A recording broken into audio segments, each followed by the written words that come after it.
बुल्लुलाल की जय। नारायणं नमस्कृत्य नरं चैव नरोत्तमं देवीं सरस्वतीं व्यासं ततो जयमुदीरयेत्। नारायण स्वरूप भगवान श्री कृष्ण तथा भगवान श्री कृष्ण के नित्य सखा नरश्रेष्ठ नरस्वरूप अर्जुन जी तथा उन लीलाओं को प्रकट करने वाली सरस्वती जी और लीलाओं का संकलन करने वाले श्री वेदव्यास जी के चरणों में प्रणाम करते हुए जय महाभारत का पाठ करना चाहिए।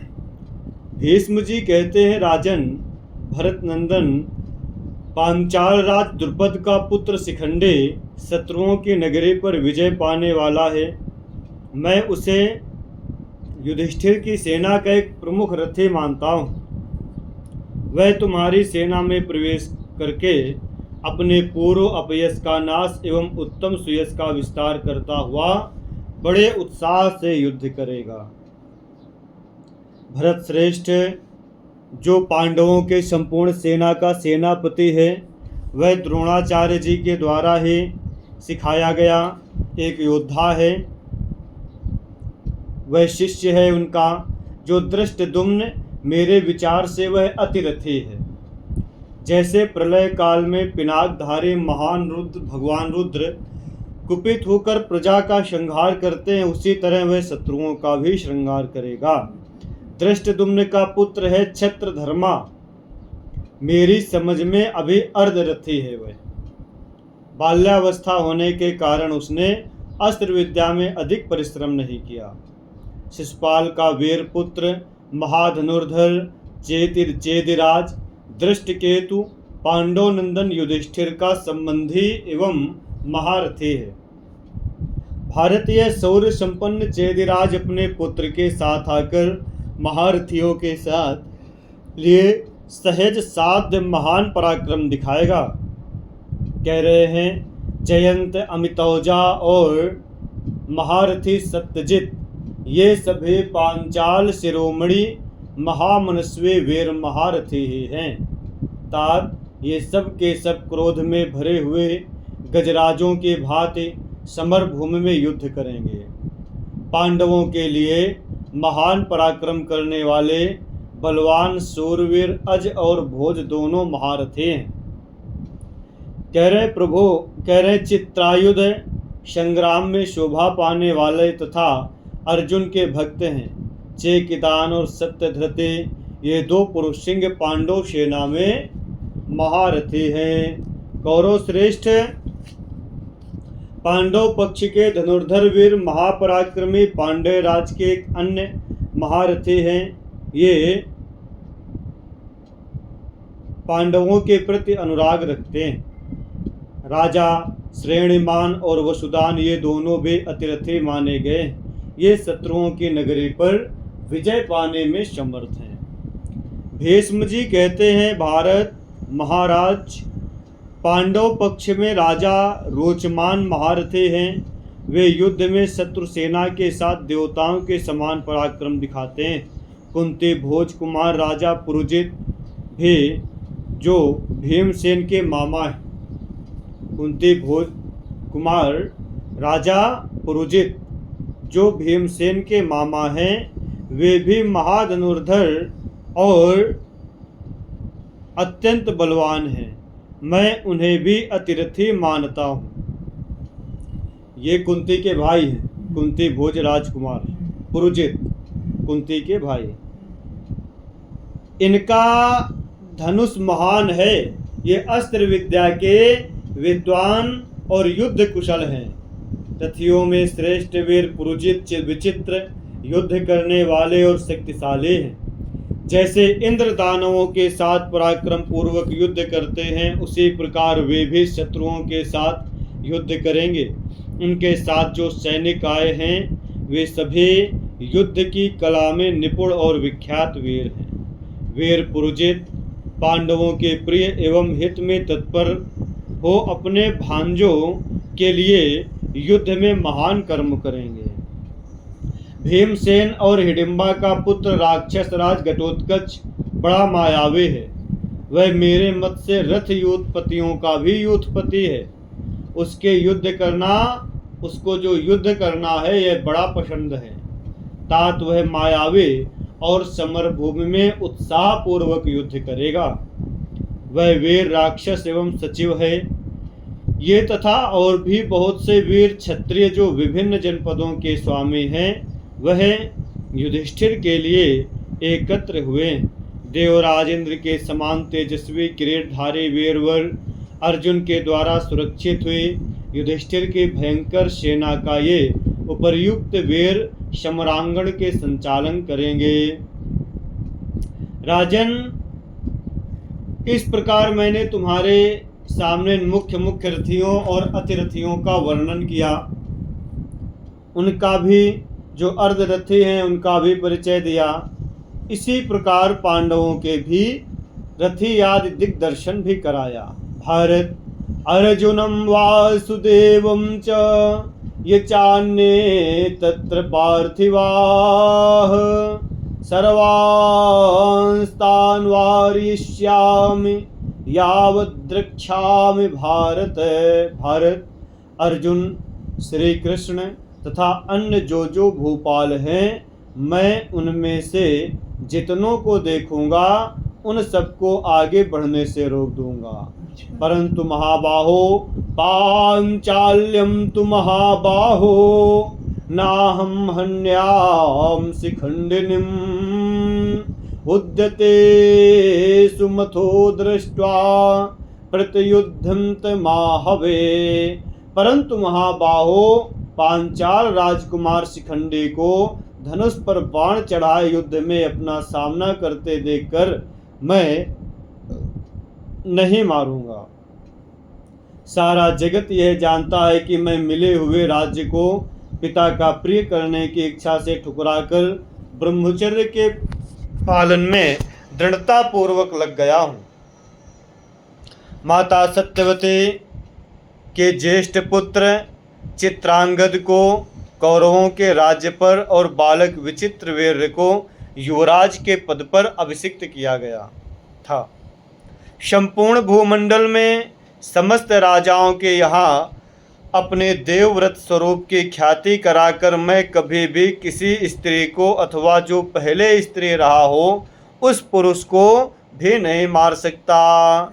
सहे स्त्री पूर्वको राजन शिखंडी यदि ते श्रुतः कन्या भूत्वा पुमान् जातो नयोत्सेतेन भारत। राजन, शायद तुम्हारे सुनने में आया होगा शिखंडी पहले स्त्री रूप में ही उत्पन्न हुआ था। भारत, पहले कन्या होकर वह फिर पुरुष हो गया था। इसीलिए मैं युद्ध नहीं करूंगा।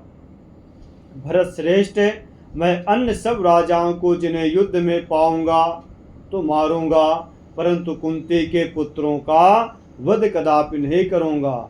न तो कुंती सुतांद्रपो। दुर्योधन ने कहा, न भरत श्रेष्ठ, जब शिखंडी धनुष बाण उठाए समर में आतताई की भांति आपको मारने आएगा, उस समय उसे इस रूप में देखकर भी आप उसे क्यों नहीं मारेंगे?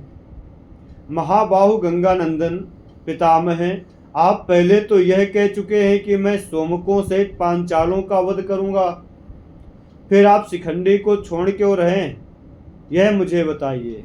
भीष्म मुझे कहते हैं, दुर्योधन, मैं जिस कारण से सम्रांगण में प्रहार करते देखकर भी शिखंडी को नहीं मारूंगा उसकी कथा कहता हूँ।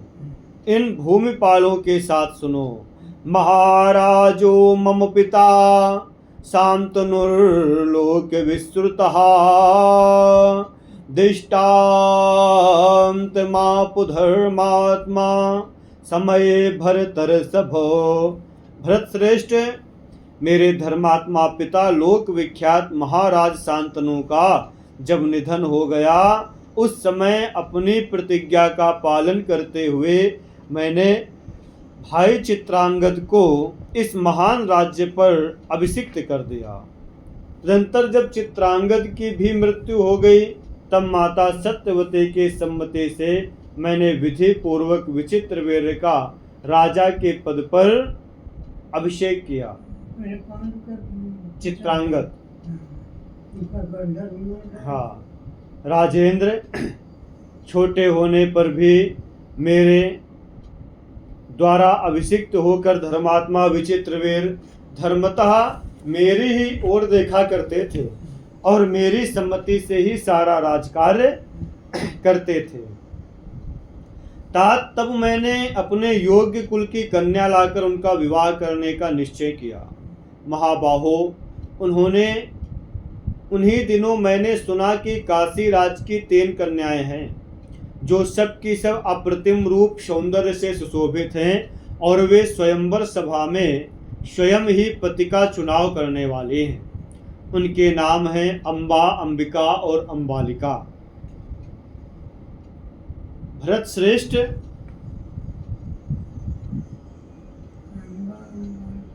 अंबिका।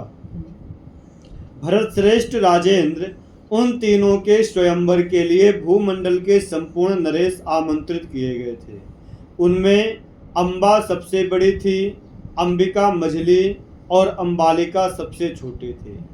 स्वयंवर का समाचार पाकर मैं एक ही रथ के द्वारा काशी राज के नगर पर गया। महाबाहो, वहां पहुंचकर मैंने वस्त्राभूषणों से अलंकृत हुई उन तीनों कन्याओं को देखा। पृथ्वीपते, वहां उसी समय आमंत्रित होकर आए हुए संपूर्ण राजाओं पर भी मेरी दृष्टि पड़ी। भरत श्रेष्ठ, तदंतर मैंने युद्ध के लिए खड़े हुए उन समस्त राजाओं को ललकार कर उन तीनों कन्याओं को रथ में बिठा लिया। पराक्रम ही उन कन्याओं का शुल्क है। यह जानकर उन्हें रथ पर चढ़ा लेने के पश्चात मैंने वहां आए हुए समस्त भोपालों से कहा, नरश्रेष्ठ राजाओं, शांतनु पुत्र भीष्म इन राजकन्याओं का अपहरण कर रहा है। तुम सब लोग पूरी शक्ति लगाकर इन्हें छुड़ाने का प्रयत्न करो, क्योंकि मैं तुम्हारे देखते देखते बलपूर्वक इन्हें लिए जाता हूँ। इस बात को मैंने बारंबार दोहराया। फिर तो वे महीपाल कुपित हो हाथ में हथियार लिए टूट पड़े और अपने सारथियों को रथ तैयार करो इस प्रकार का आदेश दिया।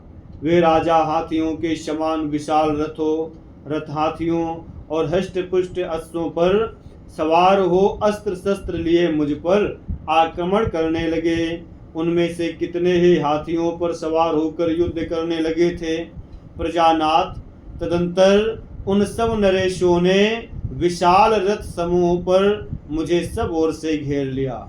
तब मैंने भी बाणों की वर्षा करके चारों ओर से उनकी प्रगति रोक दी और जैसे देवराज इंद्र दानवों पर विजय पाते हैं उसी प्रकार मैंने भी उन सब नरेशों को जीत लिया। भरत श्रेष्ठ, जिस समय उन्होंने आक्रमण किया उसी समय मैंने प्रज्वलित बाणों द्वारा हंसते हंसते उनके स्वर्ण भूषित विचित्र ध्वजों को काट दिया।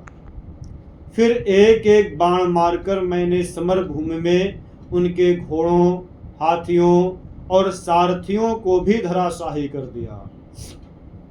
मेरे हाथों की वह फूर्ति देखकर वे पीछे हटने और भागने लगे। वे सब नरेश नतमस्तक हो गए और मेरी प्रशंसा करने लगे। तत्पश्चात मैं राजाओं को परास्त करके उन सबको वहीं छोड़ तीनों कन्याओं को साथ ले हस्तिनापुर में आया। महाबाहो भरत नंदन, फिर मैंने उन कन्याओं को अपने भाई से ब्याहने के लिए माता सत्यवती को सौंप दिया और अपना वह पराक्रम भी उन्हें बताया।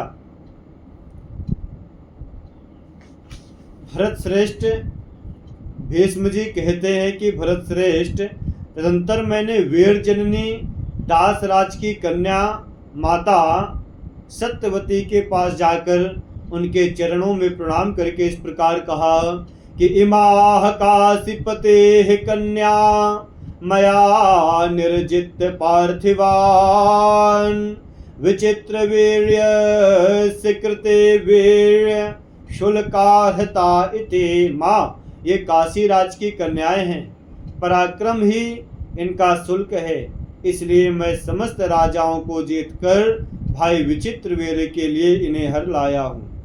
नरेश, यह सुनकर माता सत्यवती के नेत्रों में हर्ष के आंसू छलक आए। उन्होंने मेरा मस्तक सूंघकर प्रसन्नता पूर्वक कहा, बेटा, बड़े सौभाग्य की बात है, तुम विजयी हो।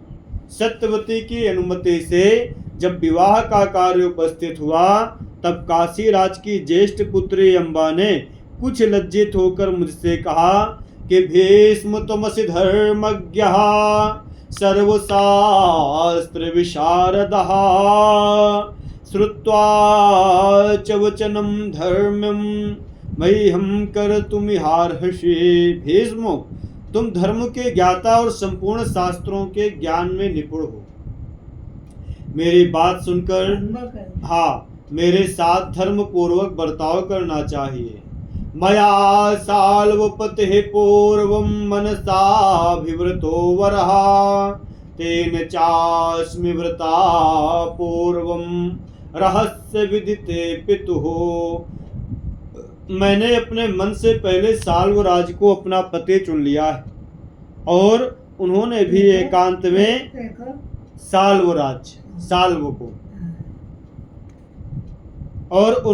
एकांत में मेरा वरण कर लिया है। यह पहले की बात है जो मेरे पिता को भी ज्ञात नहीं है। भीष्म, मैं दूसरे की कामना करने वाली राजकन्या हूँ। तुम विशेषता कुरुवंशी होकर राजधर्म का उल्लंघन करके मुझे अपने धर्म घर में कैसे रखोगे? महाबाहु नरश्रेष्ठ,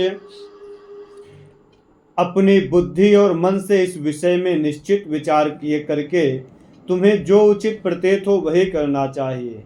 प्रजानाथ, साल्वराज निश्चय ही मेरी प्रतीक्षा करते होंगे, अतः कुरुश्रेष्ठ, तुम्हें मुझे उनकी सेवा में जाने की आज्ञा देनी चाहिए। धर्मात्माओं में श्रेष्ठ महाबाहुवीर, मुझ पर कृपा करो। मैंने सुना है कि इस पृथ्वी पर तुम सत्यव्रती महात्मा हो। भीष्म जी ने कहा, नरेश्वर, तब मैंने माता गंधवती काली से आज्ञा ले। गंधवती काली, यह सत्यवती जी का ही नाम है। उनसे आज्ञा लेकर मंत्रियों, ऋत्विजों और पुरोहितों से पूछकर बड़ी राजकुमारी अम्बा को जाने की आज्ञा दी। आज्ञा पाकर राजकुमारी अम्बा वृद्ध ब्राह्मणों से संरक्षण में रहकर साल्वराज की नगरी की ओर गई। उसके साथ उसकी धाय भी थी। उस मार्ग को लांघकर वह राजा के यहाँ पहुँच गई और साल्वराज से मिलकर इस प्रकार बोले कि महाबाहो, महामते, मैं तुम्हारे पास ही आई हूँ। राजन, मैं सदा तुम्हारे प्रिय और हित में तत्पर रहने वाले हूँ। मुझे अपनाकर आनंदित करो।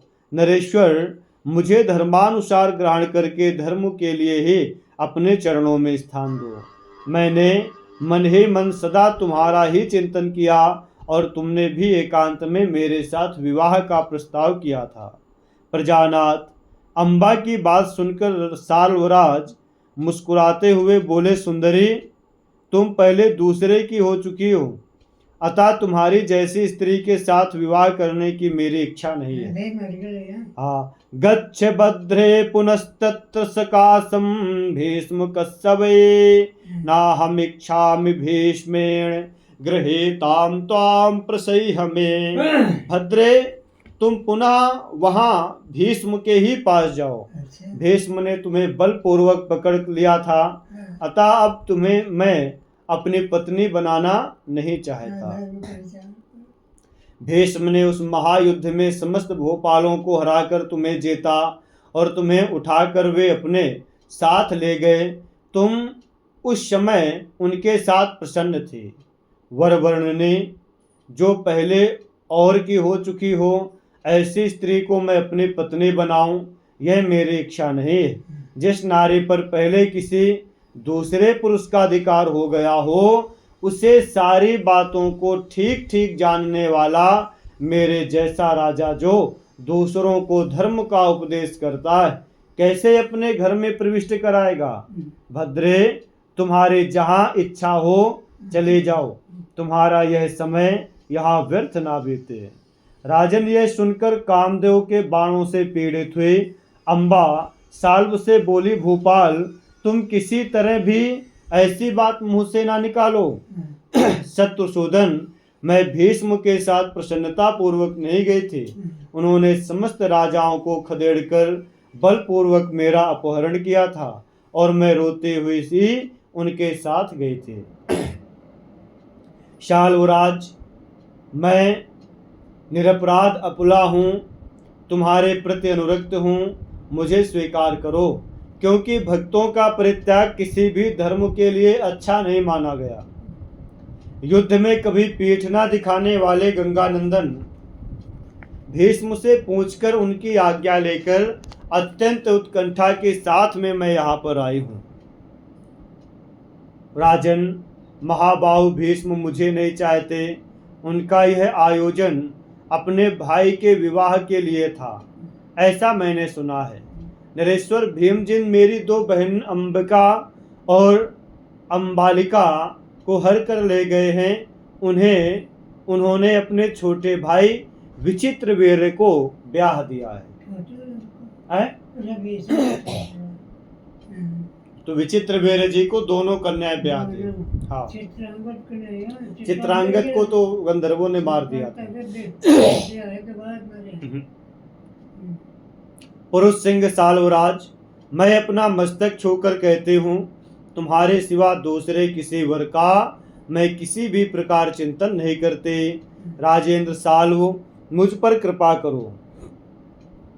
विशाल नेत्र वाले महाराज, मैंने आज से पहले किसी दूसरे पुरुष को अपना पति नहीं समझा।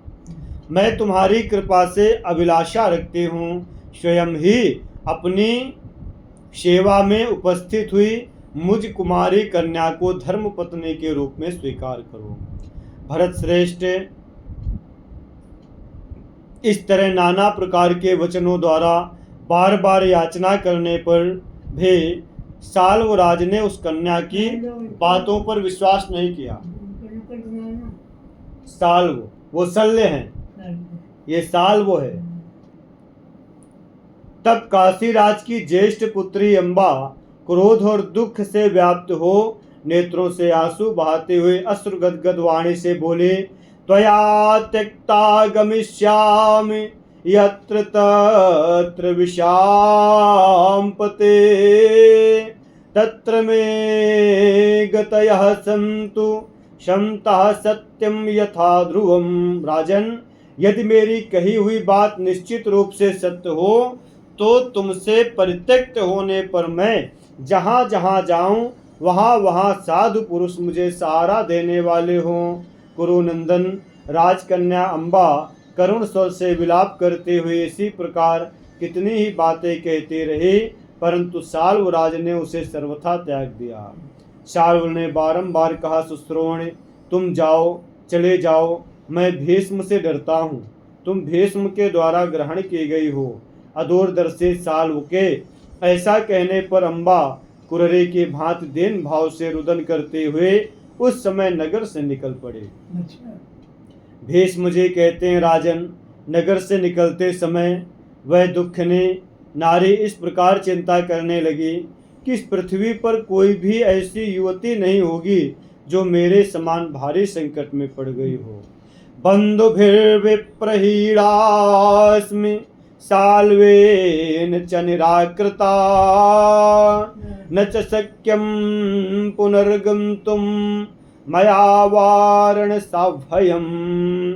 भाई बंधुओं से तो दूर ही हो गई, राजा साल्व ने भी मुझे त्याग दिया।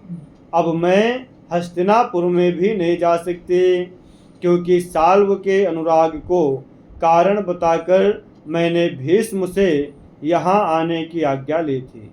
अब मैं अपनी ही निंदा करूं या उस दुर्जय वीर भीष्म को कोसूं, अथवा अपने मूर्ख पिता को दोष दूं जिन्होंने मेरा स्वयंवर किया। मेरे द्वारा सबसे बड़ा दोष यह हुआ कि पूर्व काल में जिस समय वह भयंकर युद्ध चल रहा था उसी समय मैं साल्व के लिए भीष्म के रथ से नहीं कूद पड़ी। उसी का यह फल प्राप्त हुआ कि मैं एक मूर्ख स्त्री की भांति भारी आपत्ति में पड़ गई। भीष्म को धिक्कार है, विवेक शून्य हृदय वाले मेरे मंद बुद्धि पिता को भी धिक्कार है, जिन्होंने पराक्रम का शुल्क नियत करके मुझे बाजारू स्त्री की भांति जन समूह में निकलने की आज्ञा दी। मुझे धिक्कार है, साल्वराज को धिक्कार है, उस विधाता को भी धिक्कार है, जिनकी दुर्नीतियों से मैं भारी विपत्ति में फंस गई। मनुष्य सर्वथा वही पाता है जो उसके भाग्य में होता है। मुझ पर जो यह अन्याय हुआ है उसका मुख्य कारण शांतनु नंदन भीष्म है। सा भीष्मे प्रतिकर्तव्यम अहम पश्यामि सांप्रतम तपसा वायुधा वापि दुख हेतु समय मतः। अतः इस समय तपस्या अथवा युद्ध के द्वारा भीष्म से ही बदला लेना मुझे उचित दिखाई देता है, क्योंकि मेरे दुख से के प्रधान कारण वे ही हैं। परंतु कौन ऐसा राजा है जो युद्ध के द्वारा भीष्म को परास्त कर सके? ऐसा निश्चय करके वह नगर से बाहर निकली। उसने पुण्यशील तपस्वी महात्माओं के आश्रम पर जाकर वहीं रात बिताई। वह आश्रम में तपस्वी लोगों ने सब ओर घेर कर उसकी रक्षा की। महाबाहो भारत नंदन पवित्र मुस्कान वाले अम्बा ने अपने ऊपर बीता हुआ सारा वृत्तांत विस्तार पूर्वक कहकर महात्माओं को बताया। किस प्रकार उसका अपहरण हुआ, कैसे भीष्म से छुटकारा मिला और फिर किस प्रकार साल्व ने उसे त्याग दिया। ये सारी बातें उसने कह सुनाई। तब आश्रम में कठोर व्रत का पालन करने वाले शैखावत्य नाम से प्रसिद्ध एक तपोवृद्ध श्रेष्ठ ब्राह्मण रहते थे, जो शास्त्र और आरण्यक आदि की शिक्षा देने वाले सद्गुरु थे। आर्ताम तामाह सा मुनिः शैखावत्यो महातपाः निःश्वासं तीं शतीं बालां दुख शोक परायणाम।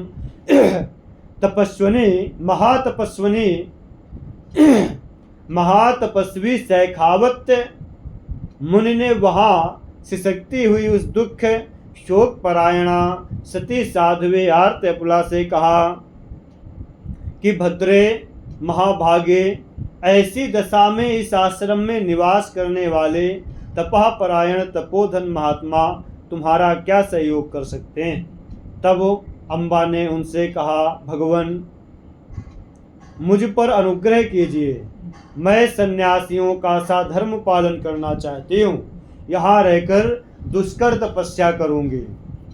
मयैव यानि कर्माणि पूर्व देहे तु मूढ़या कृतानि नूनं पापानि तेषामेतत् फलं ध्रुवम्। मुझ मूर्ख नारी ने अपने पूर्व जन्म के शरीर से जो पाप कर्म किए थे, अवश्य ही उन्हीं का यह दुखदायक फल प्राप्त हुआ है। तपस्वी महात्माओं, अब मैं अपने स्वजनों के यहाँ फिर नहीं लौट सकती, क्योंकि राजा साल्व ने मुझे कोरा उत्तर देकर त्याग दिया है। उससे मेरा सारा जीवन आनंद शून्य दुखमय हो गया। निष्पाप तापसगण, मैं चाहती हूँ कि आप देवोपम साधु पुरुष मुझे तपस्या का उपदेश दें, मुझ पर आप लोगों की कृपा हो। शैखावत्य मुनि ने लौकिक दृष्टांतों, शास्त्रीय वचनों और युक्तियों द्वारा उस कन्या को आश्वासन देकर धैर्य बंधाया और ब्राह्मणों के साथ मिलकर उसके कार्य साधन के लिए प्रयत्न करने की प्रतिज्ञा की। भीष्म जी कहते हैं, राजन, तदंतर वे सब धर्मात्मा तपस्वी उस कन्या के विषय में चिंता करते हुए यह सोचने लगे कि अब क्या करना चाहिए। उस समय वे उसके लिए कुछ करने को उद्यत हुए। कुछ तपस्वी यह कहने लगे कि इस राजकन्या को इसके पिता के घर छोड़ दिया जाए, पहुंचा दिया जाए, तो कुछ तपस्वियों ने मुझे उलाहना देने का निश्चय किया। कुछ लोग यह सम्मति प्रकट करने लगे कि चलकर शाल्वराज को बाध्य करना चाहिए कि वह इसे स्वीकार कर लें, और कुछ लोगों ने यह निश्चय किया था कि ऐसा होना संभव नहीं है, क्योंकि उसने इस कन्या को कोरा उत्तर देकर ग्रहण करने से इनकार किया है। भद्रे, ऐसी स्थिति में मनीषी तापस क्या कर सकते हैं? ऐसा कहकर वे कठोर व्रत का पालन करने वाले सभी तापस उस राजकन्या से फिर बोले कि भद्रे, घर त्याग कर सन्यासियों के से धर्माचरण में संलग्न होने की आवश्यकता नहीं है। तुम हमारा हितकर वचन सुनो, तुम्हारा कल्याण हो, यहाँ से पिता के घर को ही चली जाओ। इसके बाद जो आवश्यक कार्य होगा उसे तुम्हारे पिता काशीराज सोचे समझेंगे। कल्याणी, तुम वहाँ सर्वगुण संपन्न होकर सुख से रह सकोगी। भद्रे, तुम्हारे लिए पिता का आश्रय लेना जैसा न्याय संगत है, वैसा दूसरा कोई सहारा नहीं है। वर वर्णने नारी के लिए पति अथवा पिता ही गति है, अर्थात आश्रय है। पतिर्वापि गतिर नार्याः पिता वा वर वर्णने, या तो पिता या फिर पति ही उसका आश्रय दाता है। सुख की परिस्थिति में नारी के लिए पति आश्रय होता है, और संकट काल में उसके लिए पिता का आश्रय लेना उत्तम है। विशेषतः तुम सुकुमारी हो, अतः तुम्हारे लिए यह प्रव्रज्या अर्थात गृहत्याग अत्यंत दुख साध्य है। भामिनी, एक तो तुम राजकुमारी, दूसरे स्वभावतः सुकुमारी अतः सुंदरी। यहाँ आश्रम में तुम्हारे रहने से अनेक दोष प्रकट हो सकते हैं, पिता के घर में वे दोष प्राप्त नहीं होंगे। तदंतर दूसरे तापुरुषों ने उन तपस्वियों से कहा, इस निर्जन गहन वन में तुम्हें अकेली देख कितने ही राजा तुमसे प्रणय प्रार्थना करेंगे, अतः तुम इस प्रकार तपस्या करने का विचार ना करो। अम्बा बोले, तपसो न शक्यम काशी नगरम पुनर्गंतुम पितुर्गृहान् अवज्ञाता भविष्यामि बांधवानां न संशयः। अम्बा बोले, तापसों, अब मेरे लिए पुनः काशी नगर में पिता के घर लौट जाना असंभव है, क्योंकि वहाँ मुझे बंधु बांधवों से अपमानित होकर के रहना पड़ेगा। तापसों, मैं बाल्यावस्था में पिता के घर रह चुके हूँ, आपका कल्याण हो, अब मैं वहाँ नहीं जाऊँगी। यहाँ जहाँ मेरे पिता होंगे, मैं आप तपस्वी जनों द्वारा सुरक्षित होकर यहाँ तपस्या करने की इच्छा रखती हूँ। तापस श्रेष्ठ महर्षियों, मैं तपस्या इसलिए करना चाहती हूँ जिससे परलोक में भी मुझे इस प्रकार का महान संकट एवं दुर्भाग्य का सामना न करना पड़े, अतः मैं तपस्या ही करूँगी। भीष्म मुझे कहते हैं, इस प्रकार वे ब्राह्मण जब यथावत चिंता में मग्न हो रहे थे, उसी समय तपस्वी राजर्षि होत्रवाहन वन में आ पहुँचे। होत्रवाहन जी जब वन में आए, तब सब तापसों ने स्वागत, कुशल प्रश्न, आसन समर्पण और जल दान देकर अतिथि सत्कार के द्वारा उपचारों के द्वारा राजा होत्रवाहन का समादर किया। जब वे आसन पर बैठकर विश्राम कर चुके, उस समय उनके सुनते ही वे वनवासी तपस्वी पुनः उस कन्या के विषय में बातचीत करने लगे। हाँ, भारत, अम्बा और काशीराज की यह चर्चा सुनकर महातेजस्वी राजर्षि होत्रवाहन का चित्त उद्विग्न हो उठा। पूर्वोक्त रूप से दीनता पूर्वक अपना दुख निवेदन करने वाली राजकन्या अम्बा की बातें सुनकर महातपस्वी महात्मा राजर्षि होत्रवाहन दया से द्रवित हो गए। वे अम्बा के नाना थे। होत्रवाहन ऋषि जो थे वह अम्बा के नाना थे। सवेपमान उत्थाय मातुस्तस्याः पिता तदा ताम कन्यामंक मारोप्य पर्यश्वासयत प्रभो। वे अम्बा जी के नाना थे। राजन वे कांपते हुए ओठ और उस राजकन्या को गोद में बिठाकर उसे सांत्वना देने लगे। उन्होंने उस पर संकट आने की सारी बातें आरंभ से पूछ। कह रहे हैं कि जो ये ऋषि थे होत्रवाहन जी, यह अम्बा जी के शरीर से नाना लगते थे। जब उन्होंने सुना कि हमारे ही दो हित्री की बातचीत हो रही है, तब उठे उद्विग्न होकर के और उसे गोद में बिठाकर उसके हाथ फेरने लगे, सांत्वना देने लगे। उन्होंने उस पर संकट आने की सारी बातें आरंभ से ही पूछी और अम्बा ने भी जो कुछ जैसा जैसा हुआ था वह सारा वृत्तांत उनसे विस्तार पूर्वक बताया। तब उन महातेजस्वी राजर्षि ने दुख और शोक से संतप्त हो मन ही मन आवश्यक कर्तव्य का निश्चय किया और अत्यंत दुखी हो कांपते हुए ही उन्होंने उस दुखनी कन्या से इस प्रकार कहा कि भद्रे, यदि तू पिता के घर नहीं जाना चाहती हो तो ना जा, मैं तेरी माँ का पिता हूँ। दुखम छिन्द्यामहं तैवै मयि वरत स्वपुत्रिके पर्याप्तं ते मनोवत्से यदेवं परिशुष्यते। नाना थे, कह रहे होत्रवाहन जी ने कहा, बेटी मैं तेरे दुख दूर करूंगा, तू मेरे पास रह। वत्से, मेरे मन में बड़ा संताप है, तभी तो इस प्रकार तेरे मन में बड़ा संताप है अर्थात दुख है, तभी तो तू इस प्रकार सूखी जा रही। तू मेरे कहने से तपस्या परायण जमदग्नि नंदन भगवान परशुराम जी के पास जा, वे तेरे महान दुख और शोक को अवश्य दूर करेंगे। यदि भीष्म उनकी बात नहीं मानेंगे तो वे युद्ध में उन्हें मार डालेंगे। भार्गव श्रेष्ठ परशुराम प्रलय काल के यज्ञ के समान तेजस्वी हैं, तो उन्हीं की शरण में जा। वे महातपस्वी राम तुझे न्यायोचित मार्ग पर प्रतिष्ठित करेंगे।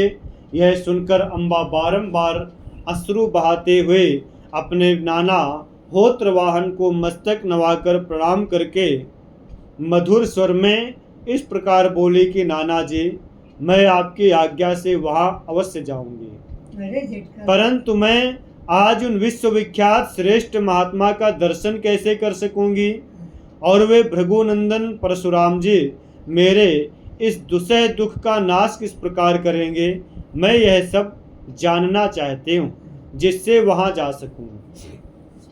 तब होत्रवाहन जी ने कहा, रामं द्रक्ष्यसि भद्रे त्वं जामुदग्नं महावने उग्रे तपसि वर्तं तं शतसंधं महाबलम। भद्रे, होत्रवाहन जी ने कहा कि भद्रे, जमदग्नि नंदन भगवान परशुराम एक महान वन में उग्र तपस्या कर रहे हैं। वे महान शक्तिशाली और सत्य प्रतिज्ञ हैं, तुझे अवश्य ही उनका दर्शन प्राप्त होगा। परशुराम जी सदा पर्वत श्रेष्ठ महेंद्र पर रहा करते हैं, वहाँ वेद वेत्ता महर्षि गंधर्व और अप्सराओं का भी निवास है। बेटी तेरा कल्याण हो, तू वहीं जा और दृढ़व्रती तपोवृद्ध महात्मा को अभिवादन करके पहले उनसे मेरी बात कहना। भद्रे, तत्पश्चात तेरे मन में जो अभीष्ट कार्य है वह सब उनसे निवेदन करना। तेरा नाम लेने पर, मेरा नाम लेने पर परशुराम जी तेरा सब कार्य करेंगे। वत्से मम रामः सखा वत्से प्रीत युक्तः सुहृच्च मे जमदग्निसुतो वीरः सर्वशस्त्रभृतांवरः। वत्से, संपूर्ण शस्त्रधारियों में श्रेष्ठ जमदग्नि नंदन वीर वर परशुराम मेरे मित्र और प्रेमी सुहृद हैं।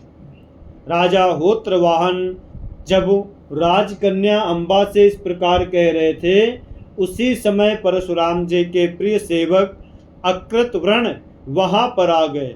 परशुराम जी के उन्हें देखते ही वे शास्त्रों मुनि और संजय वंशी वयोवृद्ध राजा होत्रवाहन सभी उठकर खड़े हो गए।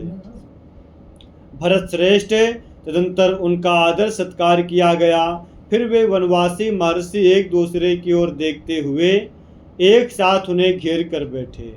राजन, तत्पश्चात वे सब लोग प्रेम और हर्ष के साथ दिव्य, धन्य और मनोरम वार्ता करने लगे।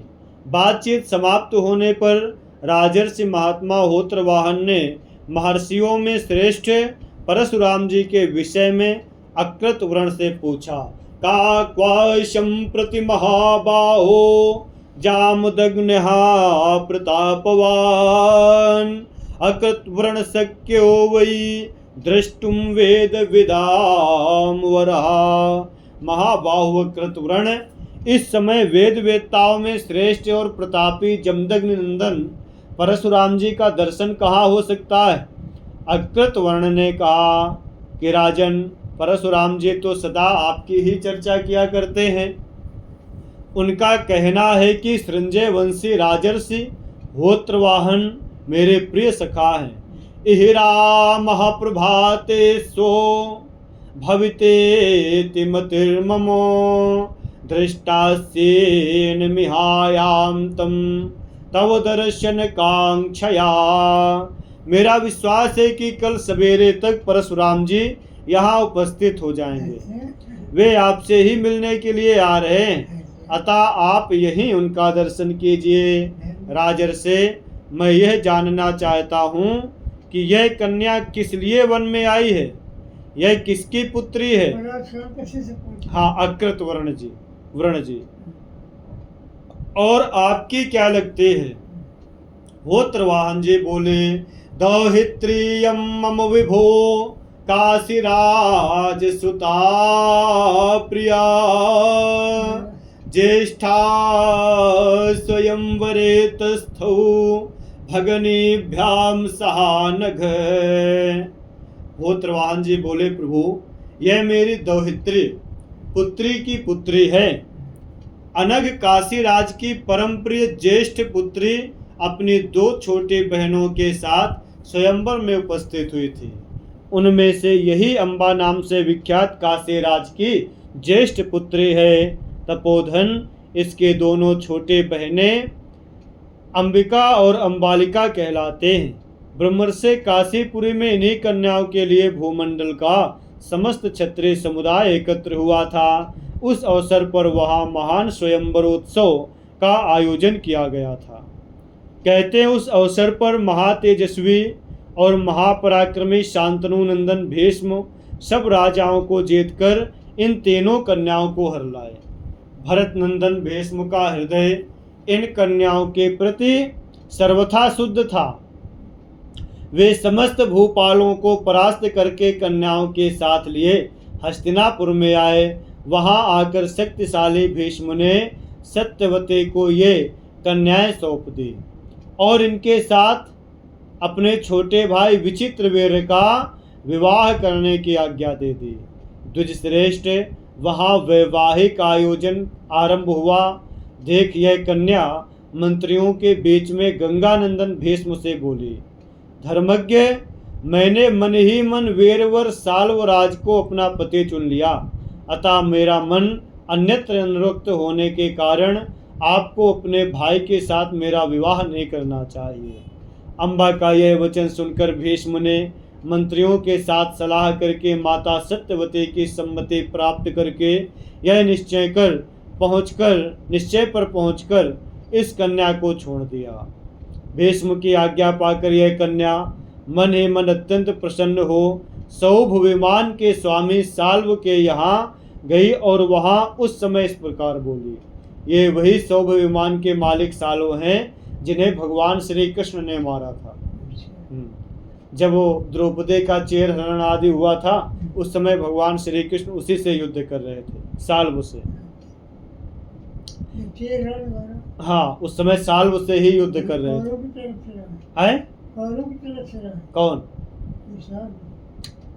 कौरव की तरफ। तो फिर सभा में इधर चेर हरण हो रहा था, भगवान श्री कृष्ण चले गए थे द्वापर, क्योंकि वहां पर प्रद्युम्न आदि के द्वारा इनका युद्ध हो रहा था। साल्व का इसमें निकला था ना पीछे, कि इस वजह से मैं उस समय नहीं आ पाया। और मैं चला गया, ये बड़ी कष्ट की बात है।